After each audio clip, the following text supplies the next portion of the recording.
사도행전 7장에 보면은 순교자 스데반 집사님이 순교당하기 전에 행한 긴 설교가 나옵니다. 그 중에 모세에 대한 부분이 있는데요. 모세의 생애를 40년을 단위로 해서 세 번으로 이렇게 나누는 그런 설명을 해줍니다. 모세가 태어나서부터 40세쯤 되기까지는 애굽의 왕궁에서 그 학문과 언어를 익히는 궁중 교육을 받았다. 그리고 40세에 자기가 히브리인이라는 그 정체성이 발동해서 이렇게 히브리인을 폭행하는 그 애굽 사람을 쳐 죽이고 그것이 탄로 날까 두려워서 도망갔지요. 그래서 미디안 광야에서 이드로의 양을 치면서 40년을 동원했다. 그 두 번째 40년입니다. 세 번째는 이제 80세에 부르심을 받아서 이스라엘 백성들을 출애굽시키고 그리고 광야에서 40년 동안 가나안에 들어가기 직전까지 백성을 인도하는 그런 마지막 인생을 살았다, 이렇게 기록이 되어 있습니다. 모세가 살아온 그 인생은 참으로 어떻게 보면 파란만장하고 기구합니다. 어렸을 때 강물에 버려졌지요. 그런데 애굽의 바로의 공주가 와서 데려다가 키우고 뭐 이렇게 하면서 또 광야에서는 얼마나 많은 우여곡절을 겪었습니까? 그야말로 파란만장하고 드라마틱한 그런 인생을 산 사람으로 그렇게 우리는 알고 있습니다. 그 기록이 출애굽기, 레위기, 민수기, 신명기에 아주 자세하게 나와 있습니다. 그런 가운데서도 그를 가장 힘들게 했던 게 뭔가 하면은 하나님의 백성 이스라엘이 신앙적으로 일탈하는 것이었습니다. 하나님의 말씀에서 벗어나서 하나님의 백성으로서의 정체성을 잃어버리고 그 노예 근성에 찌들러서 이렇게 신앙에서 비신앙적으로 믿음 없이 사는 것이었습니다. 대표적인 것이 모세가 시내산에 올라가서 하나님께 율법을 받을 그때에 백성들은 밑에서 뭐 하고 있었어요? 백성들은 밑에서 그 아론을 중심으로 해서 금송아지를 만들고, 그래서 모세가 하나님께서 주신 돌판을 들고 내려오다 보니까 제일 먼저 만난 것이 뭡니까? 그 금송아지 주위에서 막 뛰고 그냥 뭐 찬양을 부르고 뛰놀더라 그랬어요. 아주 엑스터시에 빠져가지고. 이 금송아지가 너희를 애굽에서 인도해낸 신이다. 진짜 신은 여기 따로 있는데요. 그 우상을 만들어 놓고, 그래서 모세가 아주 죽을 각오를 하고 하나님께서 주신 율법을 그 골짜기 아래로 내던져서 다 깨트려 버렸습니다. 그로부터 그는 40년 동안 광야를 지나면서 끝도 없이 이스라엘 백성들과 그리고 주위에 도전하는 세력들과 싸웠습니다. 자, 금년 2022년은 저와 제 아내가 그 센트럴 캘리포니아에 있는 몬트레이라고 하는 곳에서 몬트레이 한인 침례교회를 개척하면서 그것이 개척 예배를 드린 것이 2월 14일이었었는데요. 그러면서 전임 사역에 투신한 지 꼭 40년이 되는 해입니다. 지난 40년 동안을 돌아보면은 참 그야말로 정말 파란만장했다. 그렇게밖에 설명이 안 됩니다. 참으로 많고 많은 사연들이 실타래처럼 이렇게 엉켜 있는 것 같습니다. 하나님의 특별한 은혜로 지난 40년을 저와 제 아내와 같이 부족한 사람들이 감당해 왔습니다. 하나님께 영광을 드립니다. 제가 사역을 출발했을 때가 38살이었습니다. 청년이었었어요. 그러니까 저는 세상에서 약 40년 정도를 그렇게 살았습니다. 그리고 이제 40년을 이렇게 목회 사역을 했습니다. 이제 감히 모세의 생애와 이 견주어 본다면 저는 이제 인생의 마지막 40년 뭐 40년을 살겠습니까마는 마지막 단원에 접어들었습니다. 얼마가 될지 언제 저를 불러가실지 모르는 그런 좀 시간이라 인생의 마지막 챕터에 이게 들어와서 금년이 이제 그 마지막의 시작인데요. 이 시작을 하면서 그야말로 하나님께서 우리들에게 어떠한 신앙을 원하시나, 그리고 우리들 신앙생활에서 가장 근본적인 문제는 무엇인가, 그런 걸 한번 생각해 보고자 합니다. 제가 40년 동안 목회를 하면서 싸워야 했던 것들이 한 3가지가 있는데요. 그게 첫째는 저의 죄와 저의 부족함과 싸우는 것이었습니다. 여러분이 잘 아시다시피 여러분 이제 만 6년을 이렇게 지냈으니까 저에 대해서 많이 알잖아요. 얼마나 부족해요.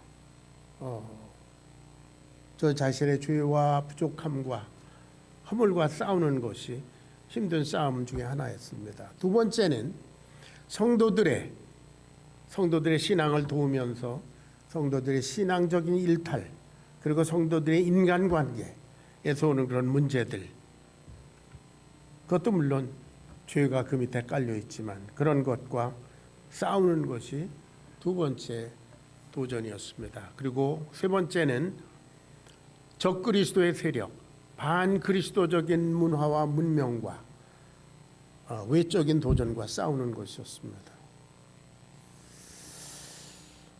자, 여하튼 40년을 살았는데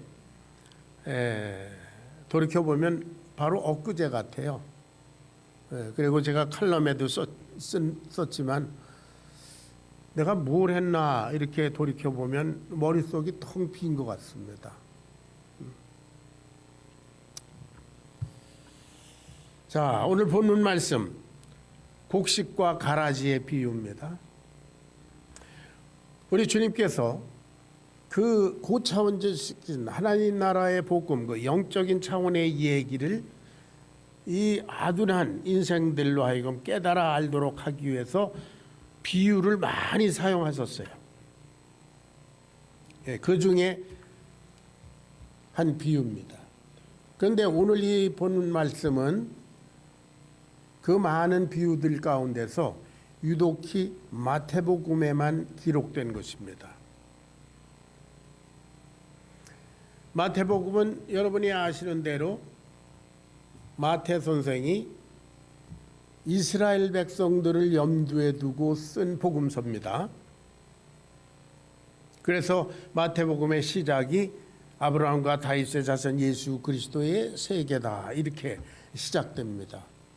그러니까 이스라엘 백성들은 그 말을 들으면 아브라함, 다윗 뭐 이렇게 다 알잖아요.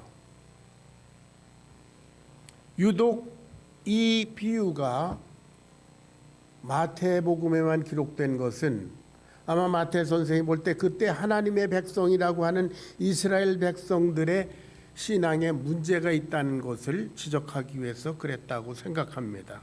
이건 제 개인적인 해석입니다.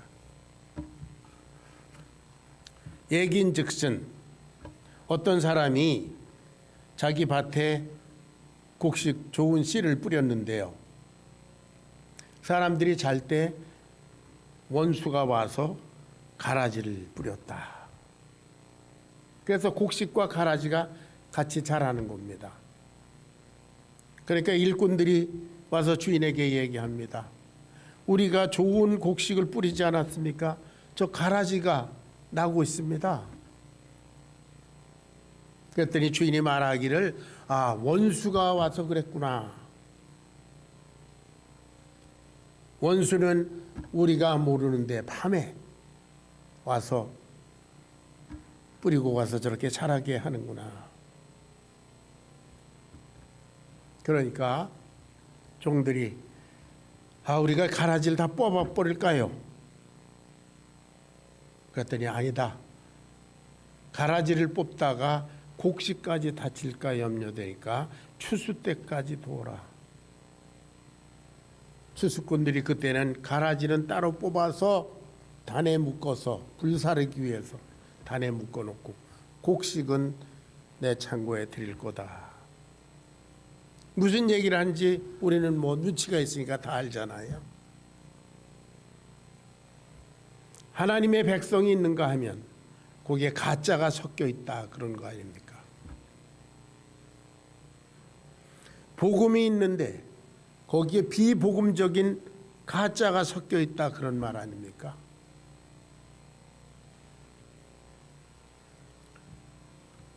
추수할 때라는 건 언제입니까? 예수님 재림하실 때 마지막 심판 때에 가라지는 가라지대로 묶어서 영원한 불지옥에 던지고 곡식은 하나님의 창고에 드린다. 뭐 그런 얘기 아니겠습니까?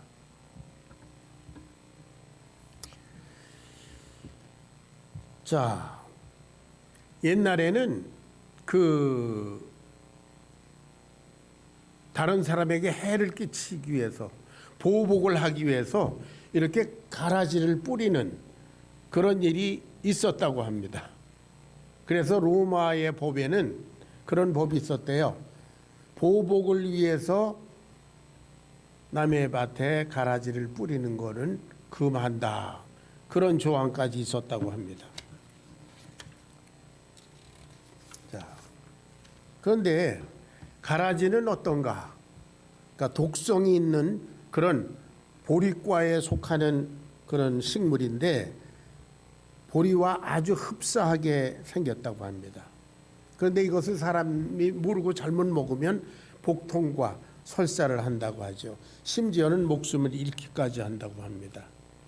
그런데 이것이 자라는 동안에는 보리와 가라지가 구분이 거의 안 된다고 해요. 연글 때 가서야, 그러니까 추수할 때가 되어서야 드디어 이게 가라지인지 곡식인지 그때 가서야 구별이 된다고 합니다. 그러니까 짝퉁 보리, 가짜 보리인 것입니다.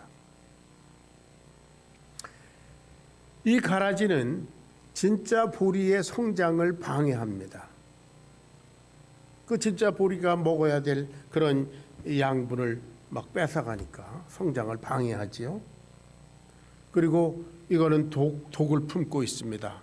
잘못 먹으면 사람이 죽기도 한다고 하니까요. 독을 품고 있습니다. 그리고 수확을 할 때에도 방해거리가 됩니다. 수확을 할 때도 일일이 가짜를 뽑아내야 되니까요. 아주 성가시고 귀찮고 위험한 요소입니다. 원수가 뿌렸구나. 예수님 말씀하시기를 하나님의 성도들 가운데 이 믿음 가운데 원수 마귀가 뿌려오는 독성들이 있다는 거죠. 믿음같이 보이는 가짜가 있다는 거죠.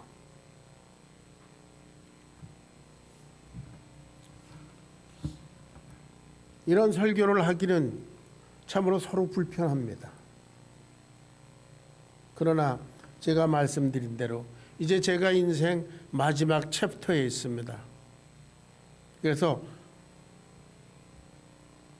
이 말씀을 꼭 해야 될 것 같아요.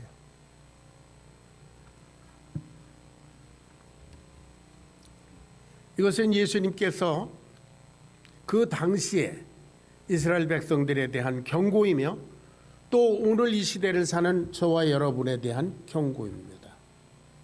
교회, 오늘 교회가 참 많은데요. 그 교회 속에 어떤 가짜가 있나?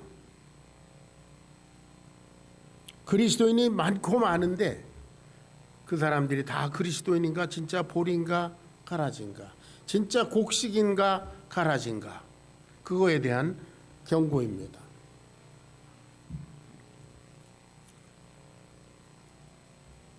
예수님 때 예수님께서 예루살렘의 성전에 가신 적이 있었죠. 성전에 가보시니까 어땠습니까? 겉보이기에는 예수님 때의 그 헤롯 성전이 성전, 그동안의 이스라엘 백성들 성전 가운데 가장 화려하고 아름다웠다고 합니다. 그래서 예수님의 제자들마저도 선생님, 이 건물과 이 보석과 이런 걸 보십시오. 얼마나 아름답습니까? 제자들이 탄복했다고 한 것이 복음서에 기록이 되어 있지 않습니까? 그때 예수님께서 말씀하셨습니다. 너희들이 이 아름다운 건물과 이 돌들을 보느냐? 그거 다 무너뜨리울 거다. 이거 가짜다. 이렇게 말씀하시지 않았습니까? 요한복음 2장에 보면 예루살렘 성전 구역에 들어가 보시니까 거기에 장사꾼들이 많이 있었고 그렇다. 예수님께서 노끈으로 채찍을 만들어서 다 흩어버리셨다. 그런 유명한 기사 여러분 아시죠? 내 아버지의 집을 장사하는 집으로 만들지 마라. 제사장들은, 그리고 이스라엘 백성들은 이것은 성전입니다. 거룩한 성전입니다. 이렇게 말하는데 예수님은 이거는 장사꾼들의 소굴이야. 그렇게 말씀했어요. 이거 가짜야. 예레미야 시대에는 이거는 도적의 소굴이다. 이렇게 말했어. 하나님께서 예레미야에게 그렇게 말씀 주셨습니다. 예레미야야, 너는 성전에 가서 외쳐라. 여기가 성전이다, 성전이다, 성전이다. 그렇게 말한 그 사람들은 다 거짓말한 거야. 이게 성전이 아니다, 가짜다. 그렇게 말하라 그랬어요.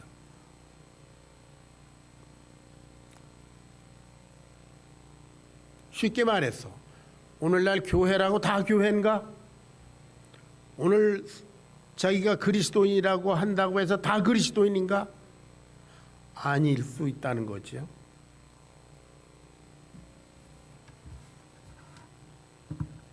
예수님께서 방문하셨던 그 화려한 예루살렘 성전, 그것은 물질주의로, 형식주의로, 인본주의로 완전히 오염된 곳이었습니다. 그래서 예수님께서 이거 헐어라 그랬어요. 너희가 이 성전을 헐라. 그랬는데 그들은 성전을 헐질 않고 도리어 예수님을 죽였지요. 결국 그로부터 불과 한 40년 후에 로마 병정들에 의해서 그 예수님께서 헐으라고 말씀하신 그것은 완전히 헐려버렸습니다. 지금도 흔적조차 없습니다. 예수님의 경고의 메시지는 오늘도 현재 진행형입니다. 오늘 이 말씀을 통해서 저와 여러분이 정말 심각하고 정직한 자세로 내 신앙은 진짠가? 우리 교회는 정말 진짠가?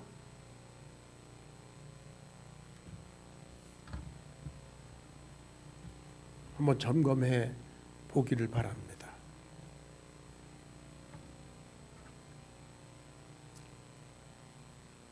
여러분, 곡식인지 가라지인지 그거는 농부, 전문가, 주인은 압니다.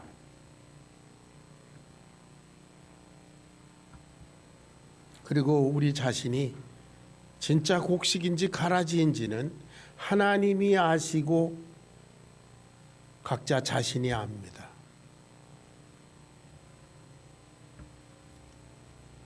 그리고 영적으로 깨어있는 사람들은 알 수 있습니다. 마귀가 우리 그리스도 신앙의 가라지, 이 독성 있는 이런 사상, 이런 전통, 이런 행습, 이런 것들을 여기다 뿌려놨습니다.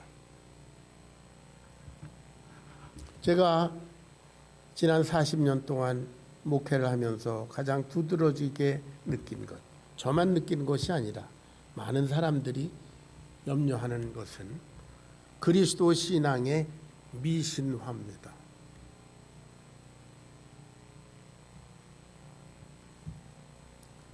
구약 성경 내내 살아계신 하나님을 믿느냐, 우상을 믿느냐, 그것과의 영적 전쟁이었는데 오늘날 우리 그리스도의 신앙이 미신화되어 있다고 하는 사실.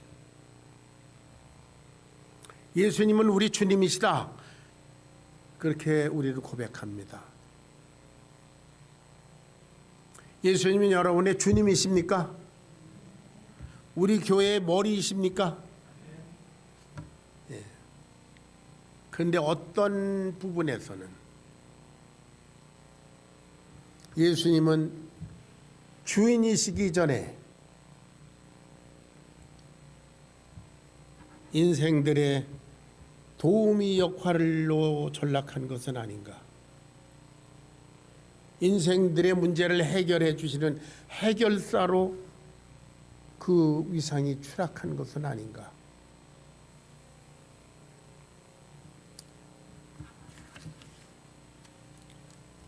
정직하게 우리 자신의 신앙과 우리 교회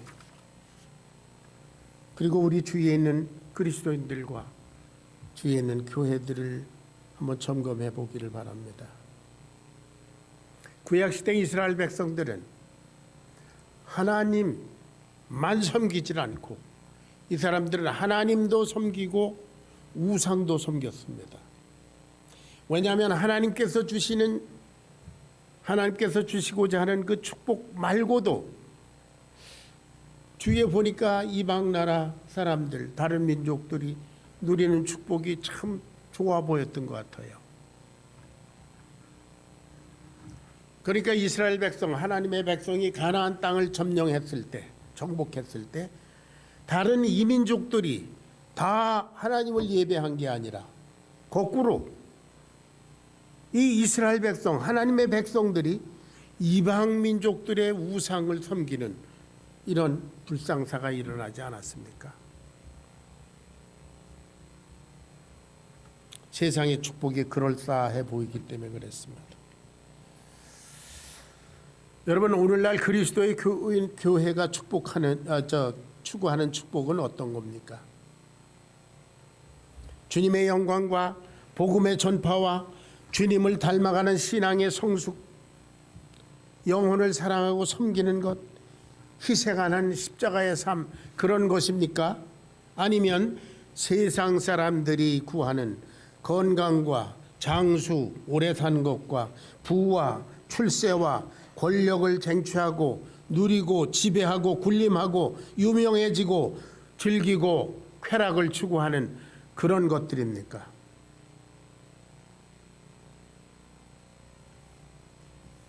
여러분들이 정말 힘들여 애써 추구하는 가치는 무엇입니까?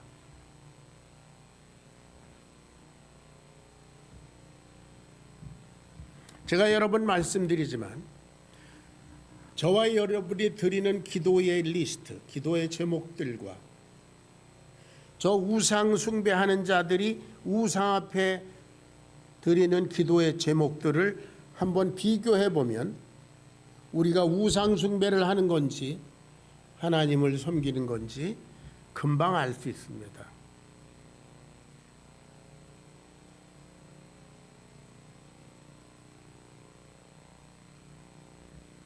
무엇이 나에게 가장 귀중한 가치인가?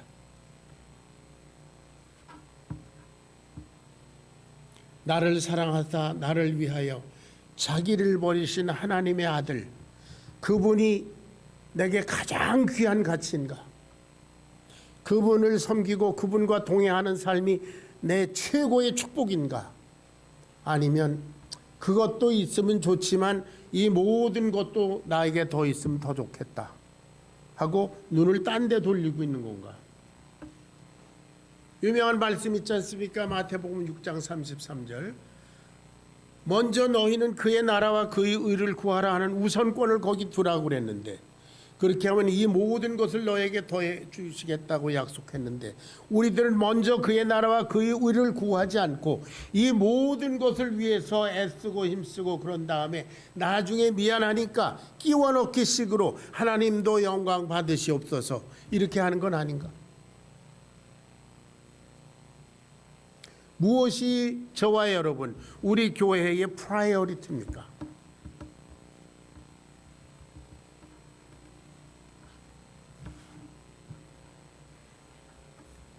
두 번째는 그리스도 신앙 가운데 들어온 배교적 현상입니다. 적그리스도 사상의 침투입니다. 많은 곳들이 있지만 대표적으로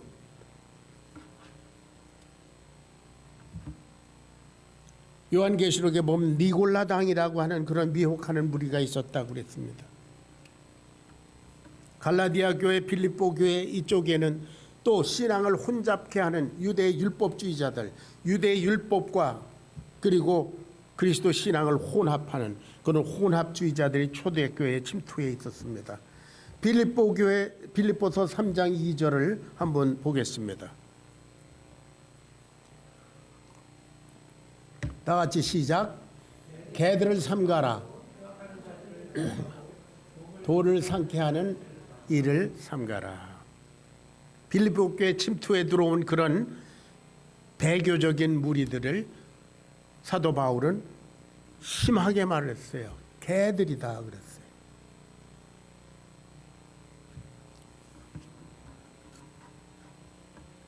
베드로후서 2장 1절부터 3절까지 보면 가만히 들어온 무리들이 있다고 그랬어요.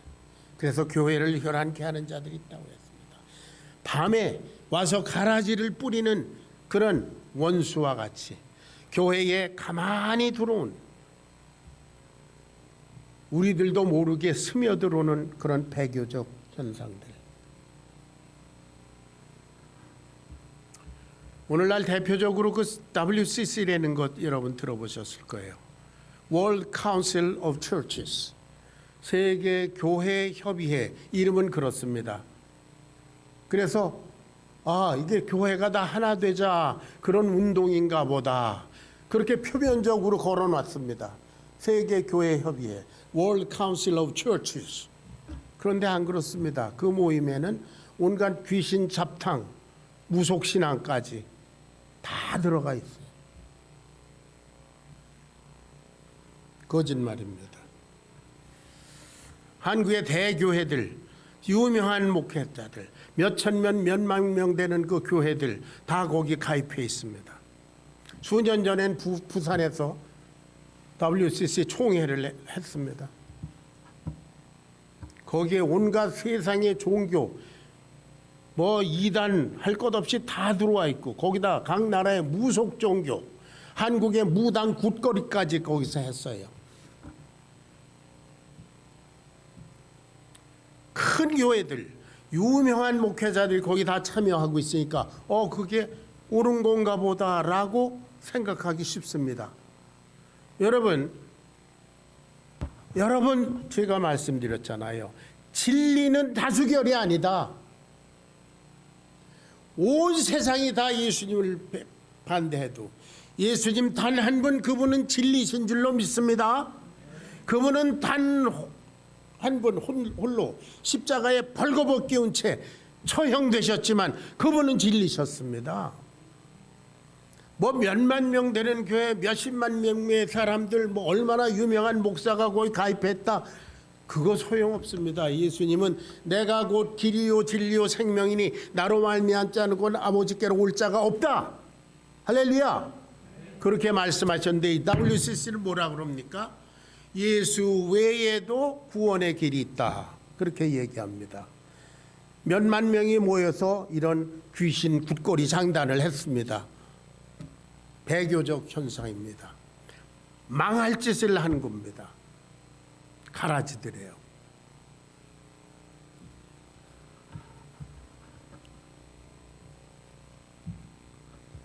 그런가 하면 성경에서 엄연히 동성간의 죄라고 규정되어 있는데,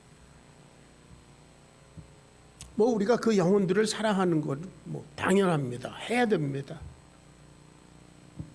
그런데 많은 교회들과 교단들이 동성 결혼을 합법화했습니다. 합법이다. 저희들은 합법인지 모르지만 성경에는 불법이에요. 그리고 아직도 동성애를 프랙티스하고 있는 자를 목사로 안수합니다.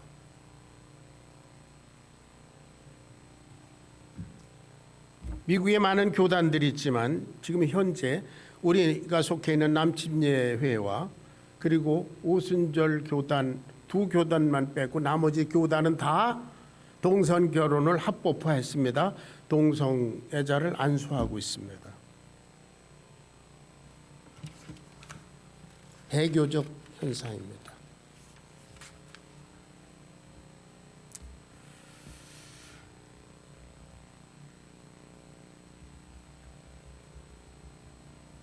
그리스도 신앙이 우리 한반도에 들어온 이래로 120년 정도 됐지요. 몇 차례에 걸쳐서 그리스도인들과 교회를 하나님께서 시험하도록 허락하신 것 같아요. 그런 사건들이 있었습니다. 그때마다 곡식과 가라지가 구별되는 것들을 역사적으로 볼 수 있었습니다. 제일 먼저는 일본 제국주의 시대에 신사참배라고 하는 그런 시험이 한번 지나갔습니다. 신사참배는 그야말로 일본 사람들이 믿는 신, 거기에다 대고 가서 절하는 겁니다.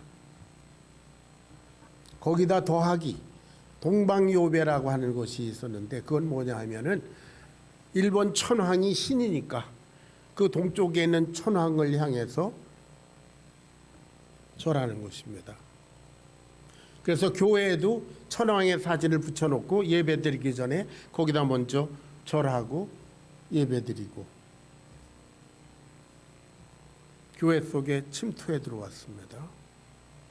그런데 많은 교회들이, 많은 소콜드 크리스찬들이 그거 다 신사참배하고 그리고 동방요배하고 다 그랬다고요.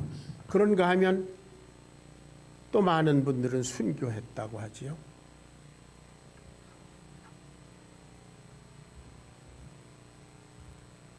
그 신사참배를 한 그 목회자들이 나중에도 계속 승승장구하고 유명해지고 누릴 걸 다 누리다 죽은 사람들 우리 많이 압니다.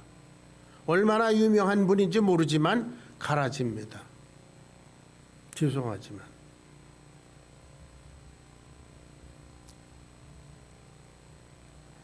(1950년에) 한국전쟁이 일어났습니다. 두 번째 시험이었습니다. 그때 북한에서 약 150만 정도 되는 인구가 남한으로 내려왔다고 하는데요. 거기 공산주의자들과 타협해서 그냥 있던 교회들 어떻게 됐습니까? 다 없어졌지요. 다 죽임당하고 없어지고 예수 그리스도 부인하고. 세 번째는 산업화 민주화를 거치면서 한국이 아주 잘 살게 됐습니다. 그것이 시험이었습니다. 그 결과 한국교회는 저와 여러분들이 솔직하게 볼 수 있는 대로 인본주의, 물질주의, 형식주의, 이것이 침투에 들어와 있습니다.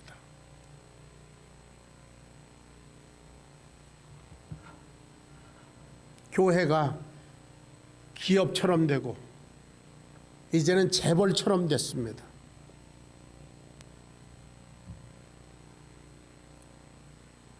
교회가 그렇게 부자 되는 것이 하나님의 축복이라고 목청을 높입니다. 우리 유대 광야를 터벅터벅 걸어가시던 예수님, 배고프고 목마르신데도 불구하고 수가성구 물가에서 사마리아 여인과 그 멸시받는 여인과 대화하시던 그 한 영혼을 위해서 그 예수님과 여기저기 집도 절도 없이 쫓겨다니시던 예수님, 그분과 이 거대한 불을 축적한 교회가 어떻게 양립할 수 있을까요? 여러분, 하나님의 아들 예수 그리스도께서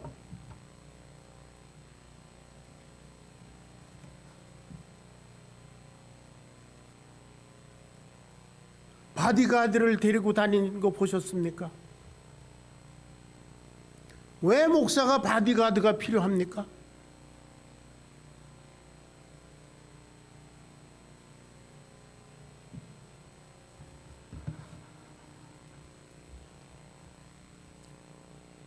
남을 비난하기 위해서 하는 얘기가 아니라, 여러분, 그렇게 거대한 재벌과 같은 교회가 아니면 아들한테 그거 물려주고 싶었겠어요?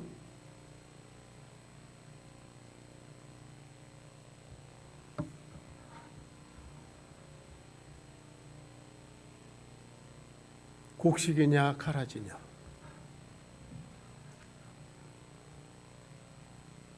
네 번째는 우리가 지금 2년 이상 겪고 있는 팬데믹 사태가 네 번째, 우리 한국교회에 온 도전입니다. 시험입니다.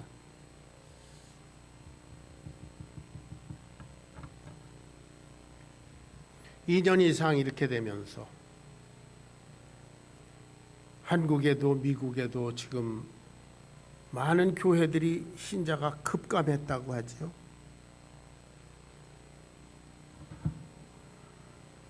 온라인 예배라는 걸 드린다고 합니다. 우리도 드려봤지요.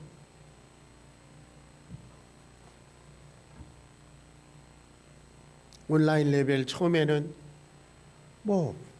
집에서도 정장을 하고 단정한 자세로 온라인을 드리다가, 그다음엔 비스듬히 누워서 드리다가, 이제는 바쁘니까 다른 일 먼저 하고, 그거 어차피 레코드돼 있으니까 나중에 저녁 때 잠깐 보고, 그러다가는 안 할 수도 있잖아요. 우리가 보진 않았지만.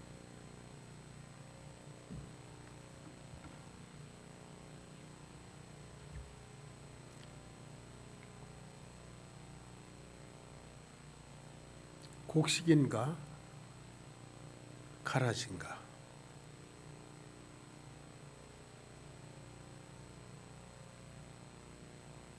여러분, 예수님은 지금 어디 계십니까? 저와 여러분의 인생에, 우리 가정에, 우리 교회에 왕좌에서 주권을 가지고 계십니까? 아니면 그냥 저 우리 뒤에 있는 십자가에 형식처럼 저기에 매달려 계십니까? 그분이 우리의 주인 노릇을 하고 계십니까? 우리 인생을 주장하시고 좌지우지하시고 우리는 거기에 순종하고, 그런 역사가 현재적으로 저와 여러분에게 일어나고 있습니까? 아니면 그분은 그냥 믿음은 좋은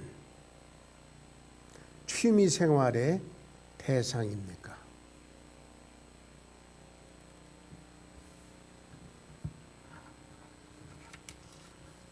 요한계시록에 보면 라오디게아 교회에 대해 예수님 말씀하셨습니다. 볼지어다 내가 문 밖에 서서 두드리노니 누구든지 내 음성을 듣고 열면 내가 그로 들어가 먹고 그가 나로 더불어 먹으리라. 예수님은 라오디게아 교회의 문 밖에 쫓겨나 계셨습니다.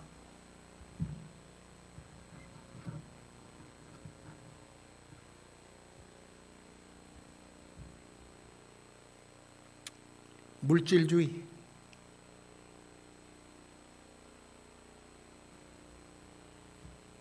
돈이 지배하는 교회, 돈을 숭배하는 교회, 인본주의, 인간이 주인이 되어 있는 교회.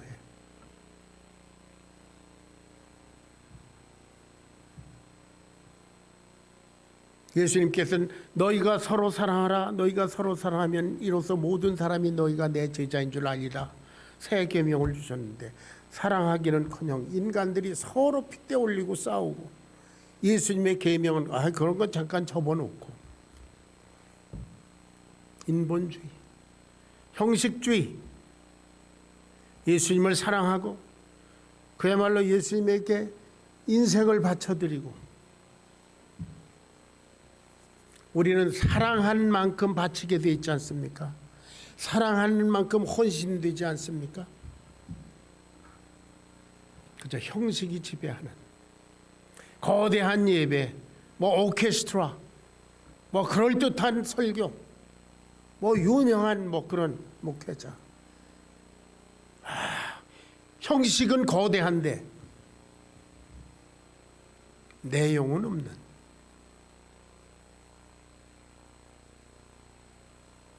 물질주의, 인본주의, 형식주의가 우리도 모르게 마귀가 뿌려놓은 가라지처럼 교회에 침투해 들어와 있다.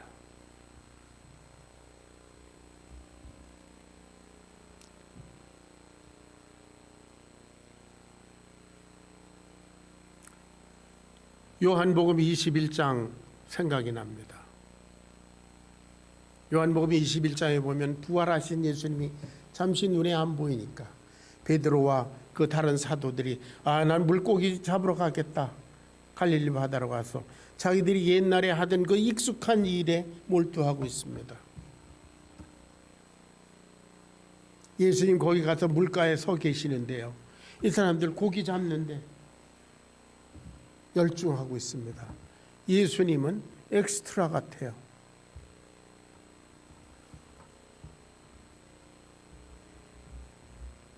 그래서 예수님께서 베드로에게 대표적으로 물으셨습니다. 네가 나를 사랑하느냐?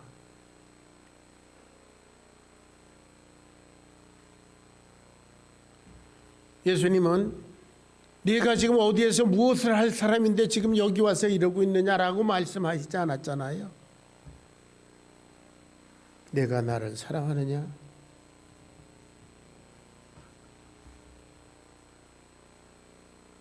그 속에는 내가 얼마나 너를 사랑하는데 그런 심정이 있는 것 같아요. 베드로가 대답했죠. 예, 제가 예수님 사랑합니다. 그래, 너 정말 나를 사랑하느냐?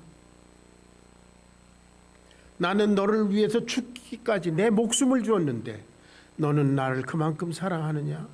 그런 말 아니겠어요?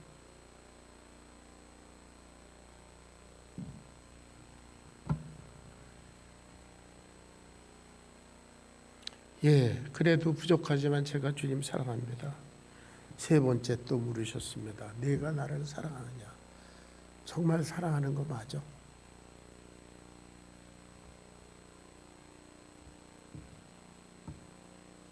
네가 여기 와 있지만 나는 너를 찾아왔잖니.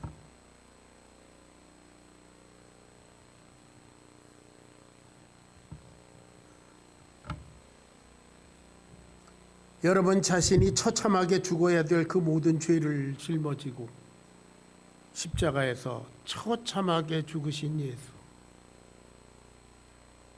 그 은혜, 그 사랑. 여러분은 예수님을 사랑하십니까?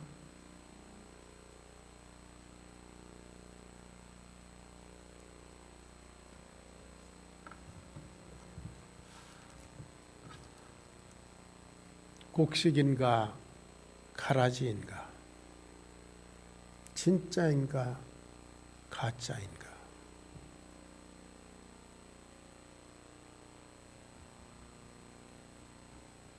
결국 사랑의 문제입니다. 예수님이 저와 여러분을 얼마나 사랑하시는지 생각해 보시기 바랍니다. 그리고 저와 여러분이 주님을 얼마나 사랑해 드리고 있는지 그것을 점검해 보시기 바랍니다.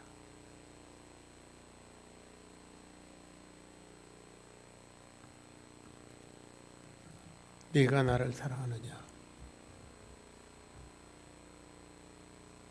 예수님은 행여 우리 바깥에 저기서 저와 여러분에게 질문하고 계신 것은 아닌가요?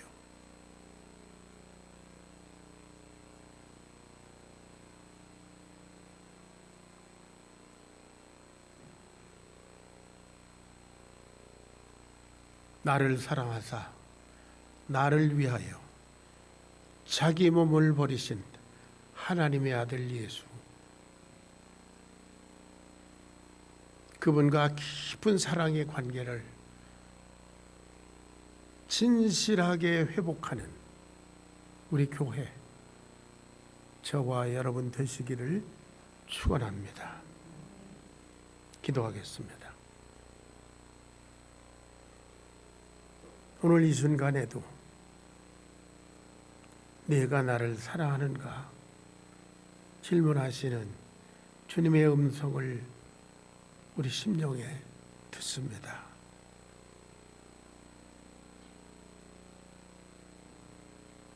저희들이 진정 주님을 사랑하는, 진짜로 주님을 주님으로 모신 그러한 당신의 자녀들인지 이 시간 성령님께서 저희 각자의 심령에 감동 주시고 깨닫게 하시고 주님을 향한 사랑으로 재헌신하게 도와주시옵소서.